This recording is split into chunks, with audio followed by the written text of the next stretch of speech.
না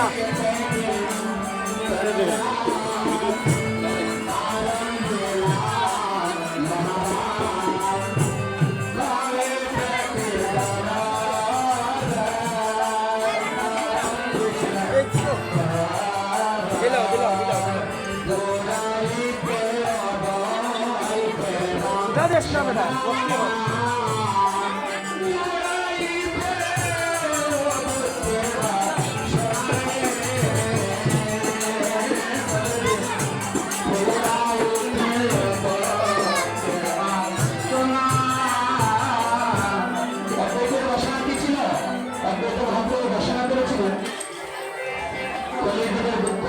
দূর করার জন্য পরব্রহ্ম মহানাম যোগ্য।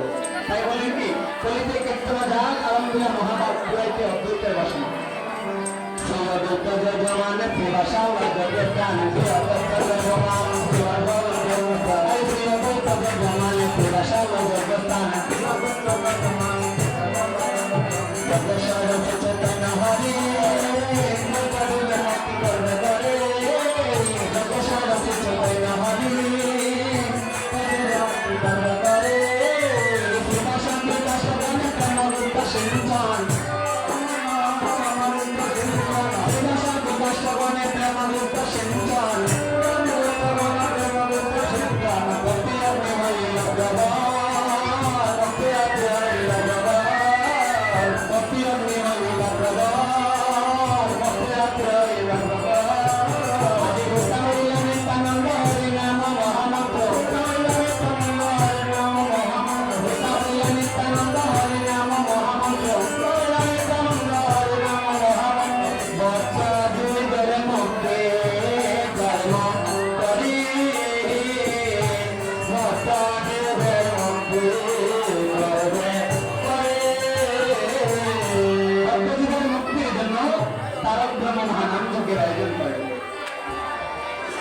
এদিকে পদকর্তা দশবৃন্দাবনে কয় আর কিছু মনের বয় গরু কইলা নদিয়া নবে বলেন কি আর সমনের কোনো ভয় নেই।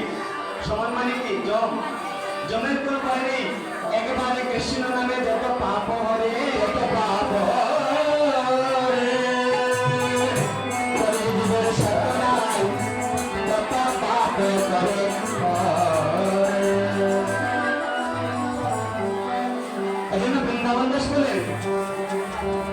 বৃন্দাবনে গয় আর কি সমনে গয় গৌর হইল নদিয়া নগর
24 প্রহর ব্যাপী তারকব্রহ্ম মহানামগুলো অনুষ্ঠিত হয়।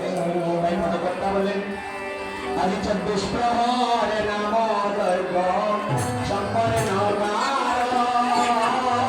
24 প্রহরে নাম দৈব সম্পূর্ণ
আমরা সবাই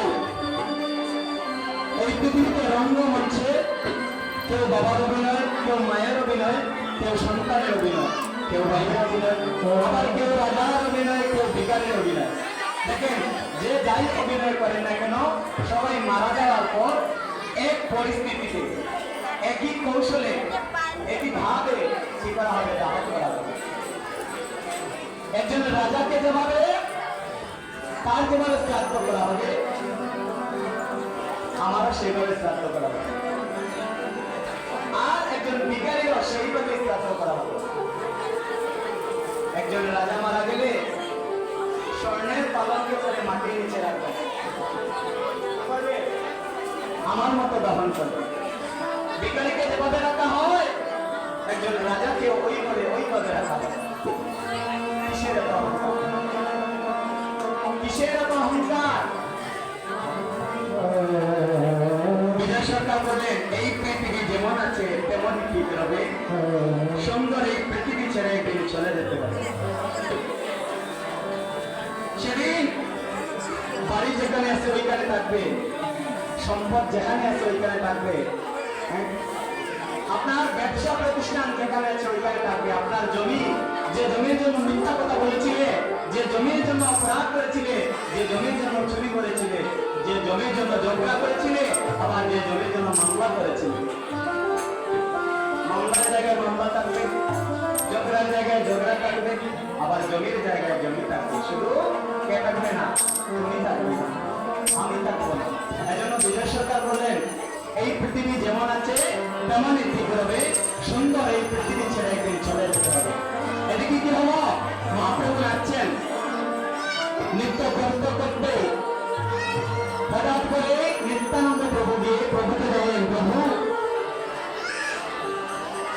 একটু পরে তো আনন্দের বাজার বেরিয়ে যাবেন। আমরা সংসারে আনন্দ থাকি না, হঠাৎ করে কেউ মারা গেলে কষ্ট পাই, কষ্ট পাই। আপনি কি আছেন, খুব আনন্দে আছেন, একটা বিবাহের অনুষ্ঠানে আছেন, খুব আনন্দে আছেন, হঠাৎ করে কেউ গিয়ে আপনাকে বললো আপনার সন্তান মারা গেছে, আপনি কি নাচবেন? না। তেমন ভাবে নিত্যানন্দ প্রভুকে মহাপ্রভু বলেন, প্রভু একটু পরে তো সবাই চলে যাবে, আর তুমি এখানে নাচতেছ। প্রভু নয়ন জল ছেড়ে দিয়ে আরে নিত্যানন্দের গলায় ধরে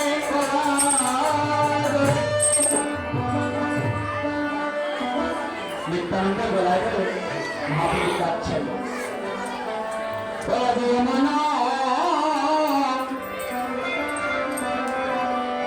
আনন্দের দিনে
আমার তাই গাবে অনেক গাবে আমার নিতাই গাবে অনেক গাবে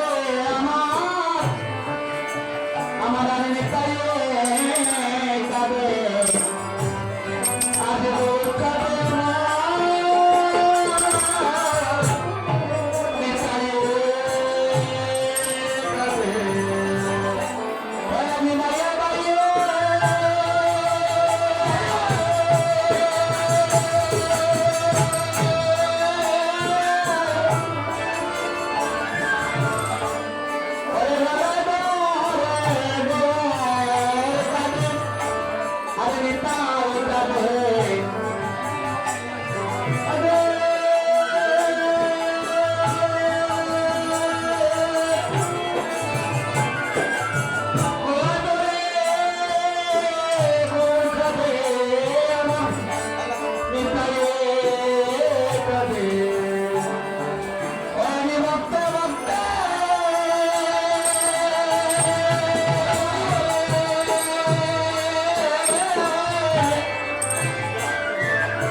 আমার প্রভু আমি ভক্তের গলে ধরে কাঁদছে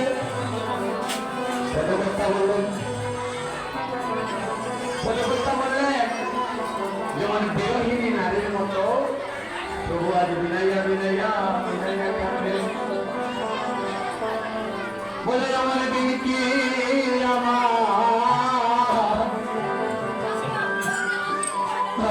কি হবে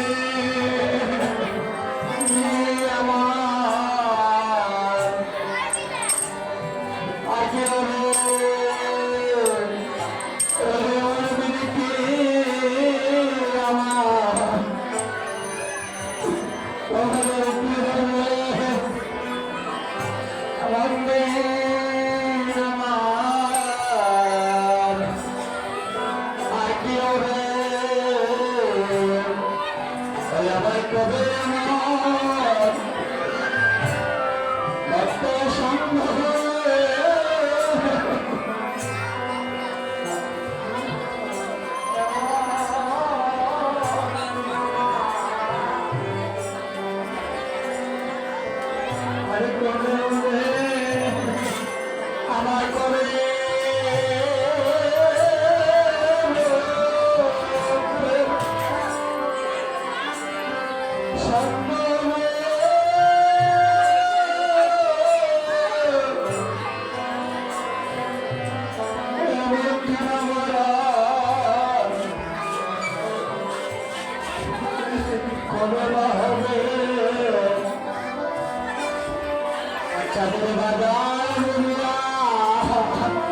ভক্তগণের বিদায় হবে কেমন দিন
বলছেন প্রভু একটু পরে তো সবাই চলে যাবে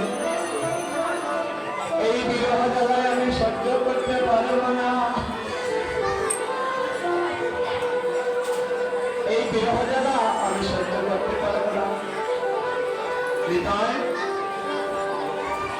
পচাবে বাজার বলে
কাল হয়তো না থাকতে পারে, আগামী একটা বছর পর এখানে যারা আছি সবাই যে বেঁচে থাকবো নিশ্চয়তা আছে।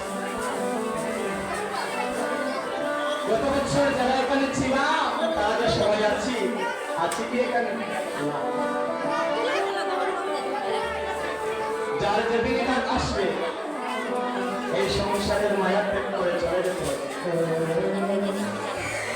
আপনারা দেখেছেন আমার সঙ্গে একজন করতাল বাজাইলেন, আমার সঙ্গে একজন করতাল বাজাইলেন, নাম ছিল গোবিন্দ বিশ্বাস। কে বা জানতো? কেই বা জানতো? আগের দিন ৮৩ থেকে করেছিল। বাড়িতে যাওয়ার পর পরদিন হঠাৎ করে গোবিন্দ ডাক দিয়ে, গোবিন্দের ডাকে সাড়া দিয়ে, গোবিন্দের ডাকে সাড়া দিয়ে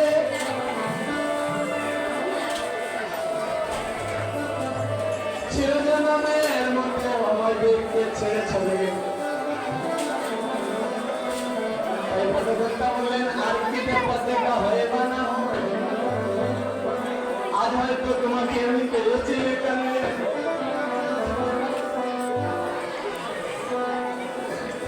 আজ হয়তো তোমাকে আমি পেয়েছি এখানে, তার হয়তো নাও পেতে পারি। এই প্রভু বললেন, ভক্তের চরণ করে বললেন, তুমি কোনো অপরাধ করে থাকি এই জগতে এসে কত মানুষের সাথে সম্পর্ক হয়েছে, এই জগতে আসিয়া কত মানুষের সাথে দ্বন্দ্ব হয়েছে, আবার কত মানুষের সাথে সঙ্গতা হয়েছে, কত মানুষের সাথে ঝগড়া হয়েছে। আমি যেদিন চলে যাব এই বচারিয়া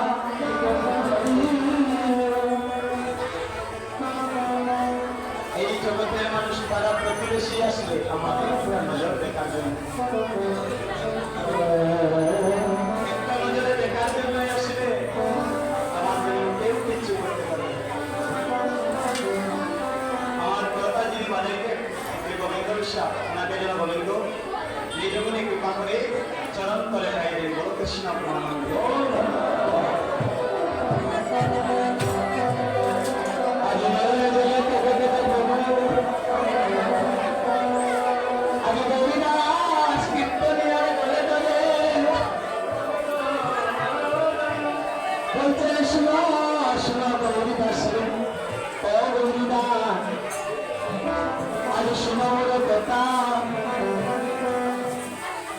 আমার অতিশয়ের চাঁদের বাজার একটু করে দেখবে আর কি আনন্দ দিলে গৌরী নাম সংকীর্তনে নাম দিবে আনন্দের বাজার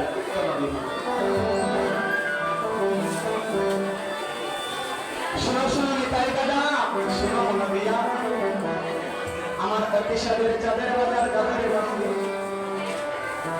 আজ নরোত্তম দাস কেঁদে কেঁদে বলছেন, আজ নরোত্তম দাস বলে কাঁদিয়া কাঁদিয়া, নরোত্তম দাস বলে কাঁদিয়া কাঁদিয়া, নরোত্তম দাস বলে কাঁদিয়া কাঁদিয়া, নরোত্তম দাস বলে কাঁদিয়া কাঁদিয়া,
সংকীর্তন সমাপন করি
কোথা থেকে আসে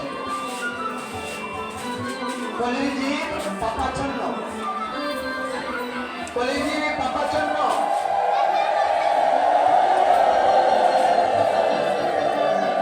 জীব পাপাচন্ন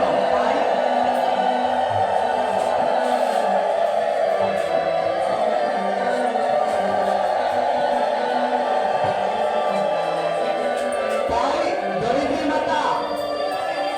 মাতা ব্রহ্মদেবের কাছে গেলেন, প্রভু কলিযুগে কোন কর্ম করিলে এই পাপী তাপী আমার উপরে বিচরণ করবে? হ্যাঁ, অত পাপী তাপী আমার উপর বিচরণ করবে, আমি কোন কর্মটি করিলে সেই পাপের বোঝা বইতে পারবে?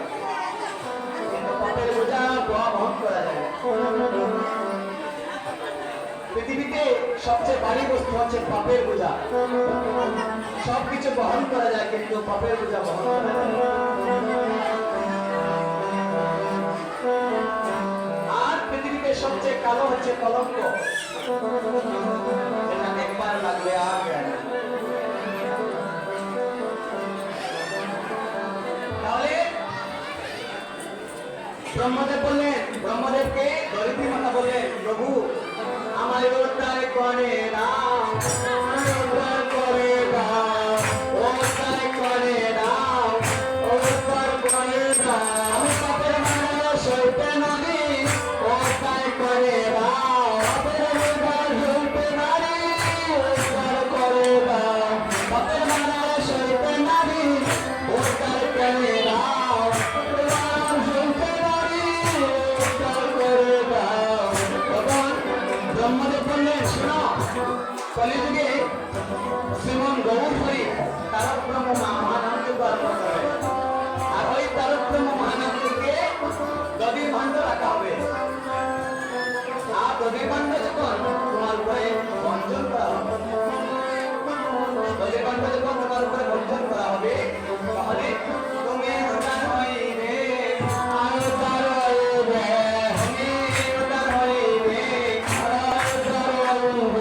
সংকীর্তন জগের বলে তুমি উদ্ধার হইবে,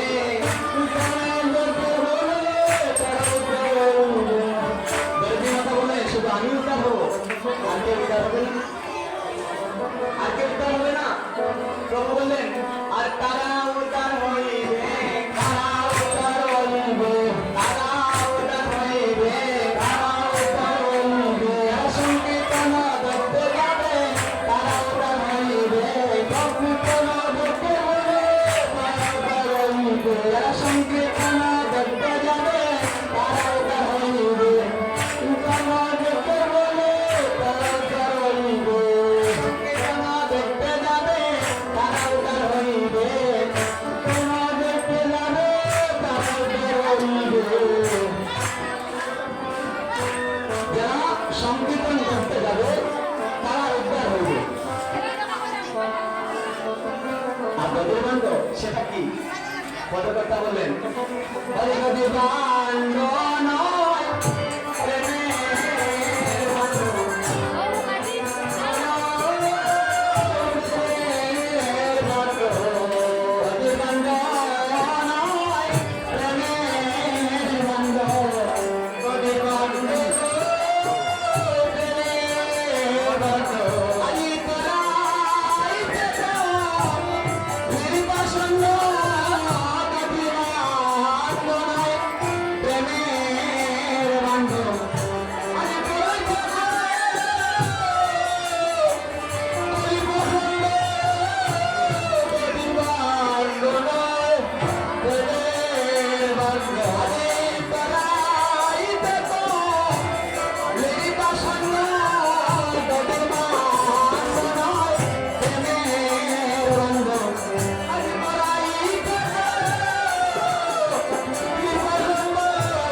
ওদিকে তারা হরাই করে ক্যামেরা ভিডিও দিচ্ছে হরে কৃষ্ণ এক সাইড দিয়ে ক্যামেরা দিচ্ছে এক সাইড দিয়ে ক্যামেরা দিচ্ছে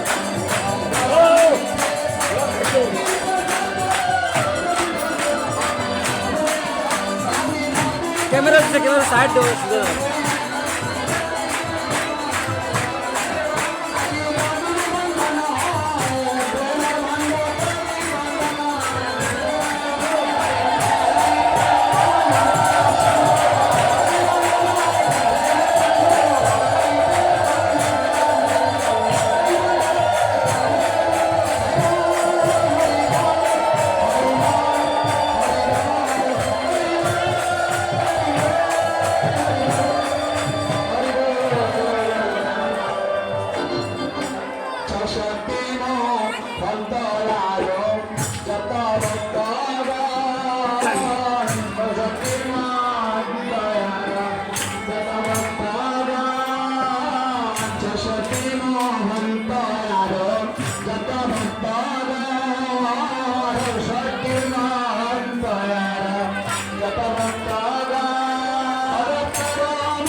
চৌষট্টি মহান্তে আর গোটা ভক্তগণ তার মধ্যে নরহরি শ্রী রঘুনন্দনকে যিনি বাড়ি বাড়িতে ভাগবত পাঠে গীতা পাঠ করছেন একদিন মুকুন্দ দাস বাড়িতে নেই হাজার গোবিন্দের সেবা দিতে হবে সেবা দিতে হবে মা রঘুনন্দনকে বলেন আজকে তোমার বাবা বাড়িতে নেই ক্যামেরা দিয়ে একটু সাইড রেখে দিও সে আইলে একটু সাইড করে দিও তিনি তো আর কখনো কোনোদিন সেবা দেয় নাই আজ প্রথমবার গোপালকে সেবা করাতে যাচ্ছে গোপালকে আজ সেবা করাতে গেছেন গিয়ে একটা নাড়ু নিয়েছিলেন একটা নাড়ু নিয়ে গোপালকে দিলেন গোবিন্দ গোবিন্দ এই তো তোমার জন্য খাবার এনেছি খাও সেবা করো কাকের পুতুল কি কথা বলে পিতলের পুতুল কি কথা বলে স্বামী বিবেকানন্দ বলেছিলেন পুতুল পূজা করে না হিন্দু কাকমাটি দিয়ে পড়া মৃন্ময়ের মধ্যে চিন্ময় হয়ে গেছে হিন্দুরা কখনো পুতুল পূজা করে না কার পূজা করে ওই পুতুলের মধ্যে প্রাণ প্রতিষ্ঠা করে তারপর কি করে পূজা করে পুতুলের মধ্যে গোবিন্দকে স্থাপন করে তারপর পুজো করে আমরা কোনো মাটির পুজো করি না মাটির মূর্তির পুজো করি না কাঠের মূর্তির পুজো করি না পিতলের মূর্তির পুজো করি না এখানে গোবিন্দকে প্রতিষ্ঠা করার পর তারপর পুজো করি এভাবে যদি পুতুল পূজা হইতো তাহলে বাজারে পুতুল কিনতে পাওয়া যায় না ওইগুলোর পুজো আমরা কেন করি তাহলে আজ রঘুনন্দন গোবিন্দকে নিয়ে বলছে গোবিন্দ এই তো তোমার জন্য নাড়ু এনেছে খাও গোবিন্দকে খাবেন খাচ্ছেন না এদিকে রঘুনন্দন ক্রোধান্বিত হয়ে একটা দশটি হাতে নিলেন মানে লাঠি হাতে নিলেন গোবিন্দ প্রতিদিন বাবা তোমাকে খাইয়ে যান আজ আমি দিয়েছি বলে তুমি খাবে না এই দেখো দশটি এনেছি এই দেখো লাঠি এনেছি আমি যখন খাই না বা খেতে চাই না আমার মা আমাকে কি করতেন লাঠি দিতেন আমার মা আমাকে মেরে তারপর খাওয়াইতেন আজ তুমি খেতে চাচ্ছ না তোমাকে ওই ব্যবস্থাই করতে হবে কি করে লাঠি আনলেন এনে বললেন এবার খাও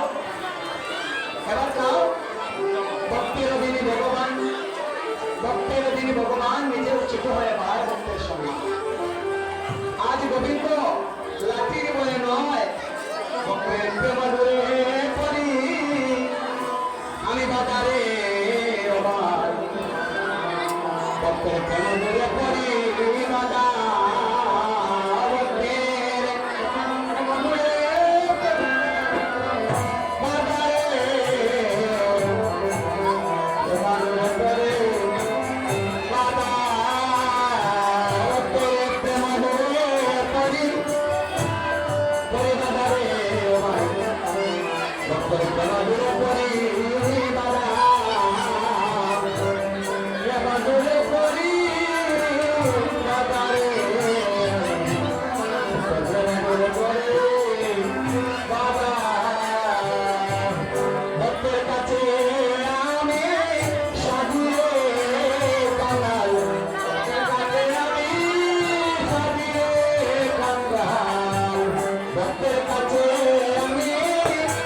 আমি সাজিয়ে কাঙ্গাল ভক্তের বোঝা আমি বলেছিল তা অর্জুন মিশ্রের বার বহন করেছিলেন গোবিন্দ বার বহন করে নিজের বাড়িতে নিয়ে আসছিলেন চাল ডাল সবজি কি করেছিলেন গোবিন্দ অর্জুন মিশ্রের বাড়িতে নিয়ে আসছিলেন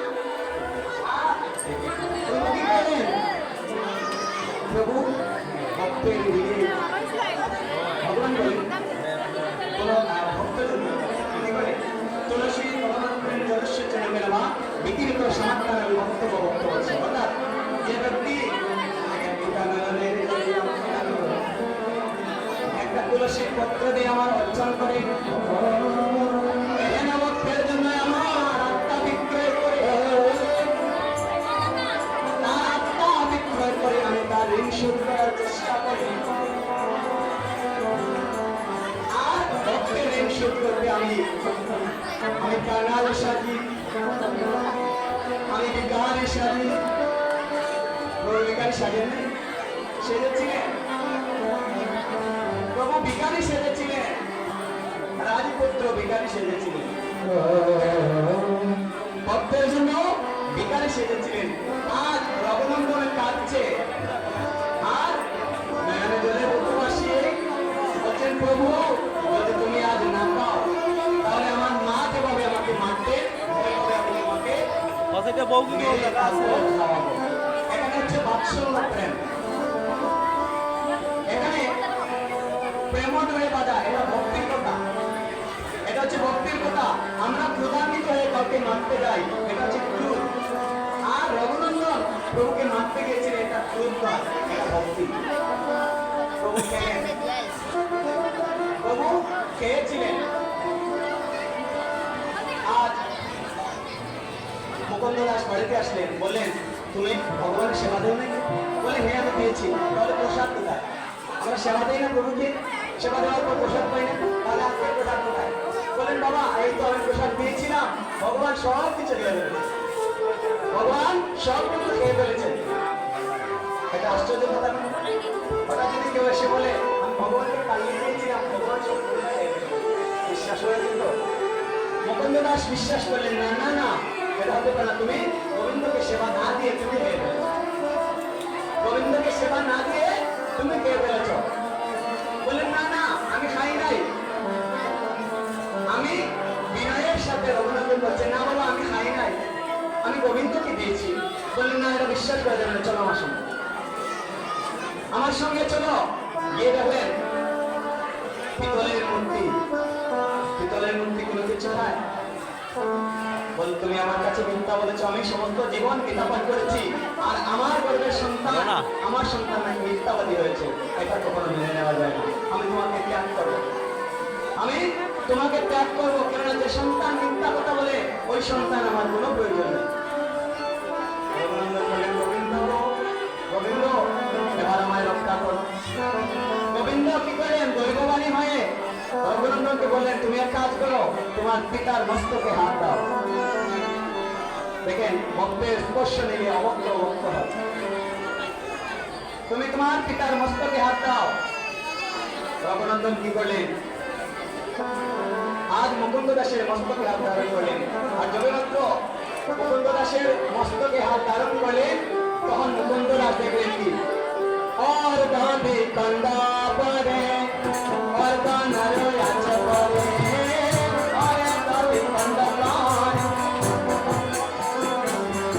अरे और गांधी कंदा परे और गानरो याच परे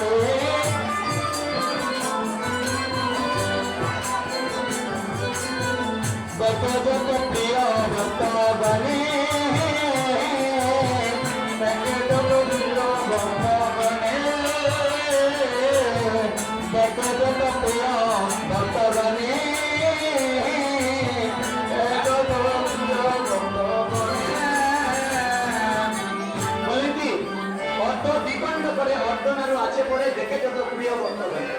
মুকুন্দ দাস দেখলেন তাই তো দেখবেন গোপালের হাতে অর্ধ অংশ নারী থাকে পুরো নারী থাকে না অর্ধ অংশ থাকে সেটা হচ্ছে তিনি অর্ধাংশ খাওয়ার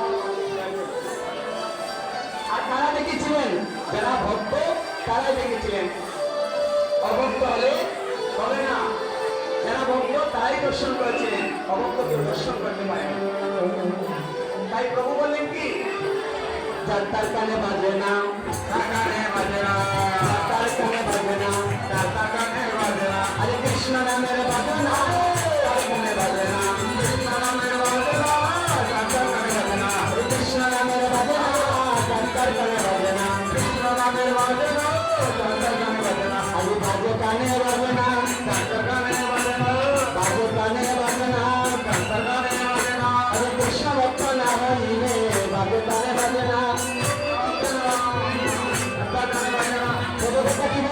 বাজে কানে বাজে না, যাদের কান বাজে, যাদের কান বাজে তাদের কানে বাজে না। এখনো বৃন্দাবনে বাঁশি বাজে, তারা শুনতে পায়, যারা ভক্ত গায়। মুখের কথা হবে না রে, শুধু বললে হবে না,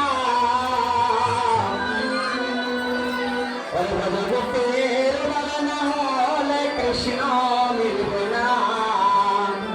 মুখে কথায় হবে না রে, মুখে কথায় হবে না,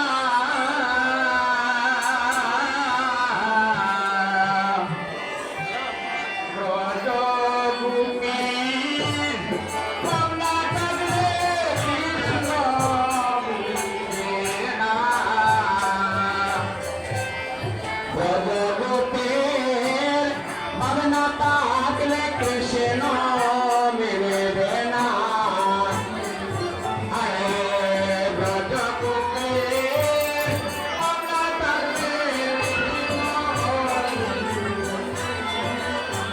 বললেন কি, ব্রজগোপীর ভাবনা তাহলে কৃষ্ণ মিলবে না, ছাড়তে হবে হিংসা নিন্দা কামনায় আর বাসনা। ব্রজগোপীর ভাবনা তাহলে বাবা না থাকলে কৃষ্ণ মিলবে না।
কাম ক্রোধ লোভ মহাবাদের মাৎসর্য এগুলো থাকবে না।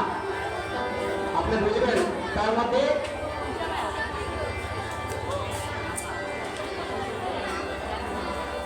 তবে বুঝবেন তার মধ্যে প্রযুক্তির ভাব হয়েছে। আর এমনি কি করলাম, আমি ভালো সাধুর বেশ ধারণ করলাম। এই তো আমি এখানে কীর্তন করতেছি না, আমি এখানে কীর্তন করতেছি। যদি আমার আচরণ ভালো না হয়, যদি আমার আচরণ ভালো না হয়, আমি যদি মিথ্যা কথা বলি, চুরি করি, পাপ করি, মানুষকে কষ্ট দেই, তাহলে এই লেবাসের কোনো প্রয়োজন নেই। ভগবান শ্রীমদ ভগবত গীতা বললেন, কেউ যদি অন্তরের পরিবর্তন না করিয়া বাহ্যিক আচরণের পরিবর্তন করে, তাহলে তাকে মিথ্যা, ভণ্ড এবং পাপাচারী বলিয়া যায়। আর যিনি কি করেন, বাহিরের পরিবর্তন না করে অন্তরের পরিবর্তন করে, সেই আমার ধর্ম। তাহলে ভক্ত হতে হলে তুলসীর তলে গোড়াগড়ি থেকে ভক্ত হওয়া যায় না। ভক্ত হতে হলে পেনাদাপি শুনেছেন করদেব সরিষিত নাম মহানের মন্মদের কৃষ্ণ নিয়া সদা হবে। ভক্ত হলে কি করতে হয়? পেনাদাপি শুনেছেন প্রেমের মতো সরিষিত, বৃক্ষের মতো উদার হোক, অমানিকে মানতে শেখো, হাতে কর্ম করো, মুখে নাম জপো। হ্যাঁ, হাতে কর্ম করো, মুখে নাম জপো, তবেই তুমি ভক্ত হতে পারবে। আর রঘুনন্দনকে কি করবেন? ব্রজের ভাবে সাজাবেন। আজ রঘুনন্দনকে ব্রজের ভাবে সাজাবেন। কি করে? মালা চন্দন দিয়ে। আজ বৃন্দাবন দাস বলছেন কি, নিজ ভক্তগণ মেলি আরম্ভিলা জগতে, নিজ ভক্তগণ মেলি আরম্ভিলা জগতে, আরে নিজ ভক্তগণ মেলি আরম্ভিলা জগতে, নিজ ভক্তগণ মেলি আরম্ভিলা জগতে, নবদিত হইল হে নবতা, নবদিত হইল হে নবতা, নবদিত হইল হে নবতা রে, নবদিত হইল হে নবতা। আদি কহ বৃন্দাবন দশ বছর হইল দেশে দেশে, বৃন্দাবন দশ বছর হইল দেশে দেশে, আদি কহ বৃন্দাবন দশ বছর হইল দেশে দেশে, বৃন্দাবন দশ বছর হইল দেশে দেশে, দেশে নামতে পালে বৈষ্ণব পালে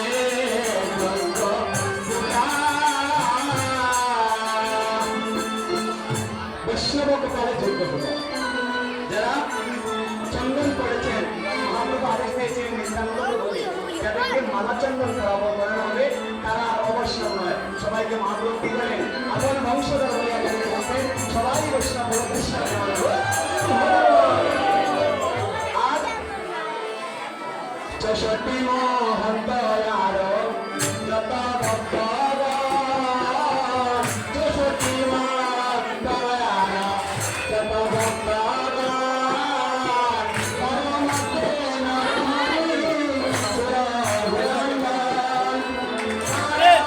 বই দাও, বই দাও, বই দাও, বই দাও।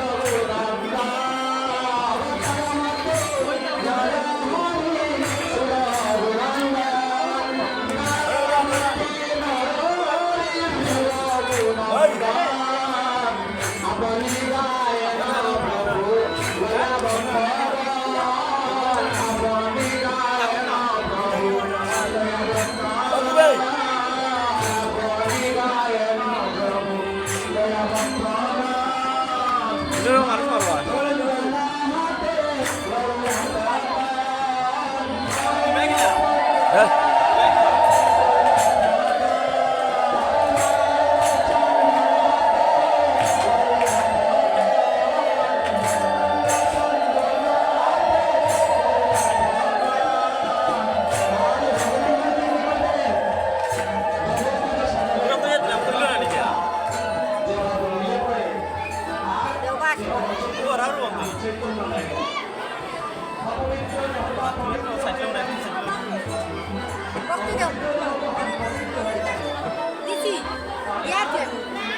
ঘুরে দেন ঘুরে দেন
এমনি করে কেউ অর্থের জন্য কাঁদে, কেউ সম্পর্কের জন্য কাঁদে, কারো ভিসা হচ্ছে না। এই মায়ার সংসারে আমরা কাঁদি, সব আশা টাকাটা কাঁদি না, আশা টাকাটা কাঁদি। আমরা যেখানে কাঁদি এটা হচ্ছে কি অভাবের কথা, অভাব না থাকলে আমরা কাঁদি না।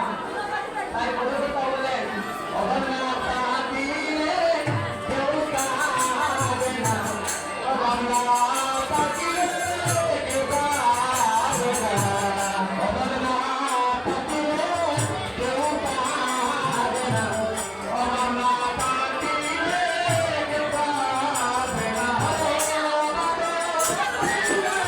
সকলে কাঁদে, অভাব না থাকিলে কেউ কাঁদে না।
Hey!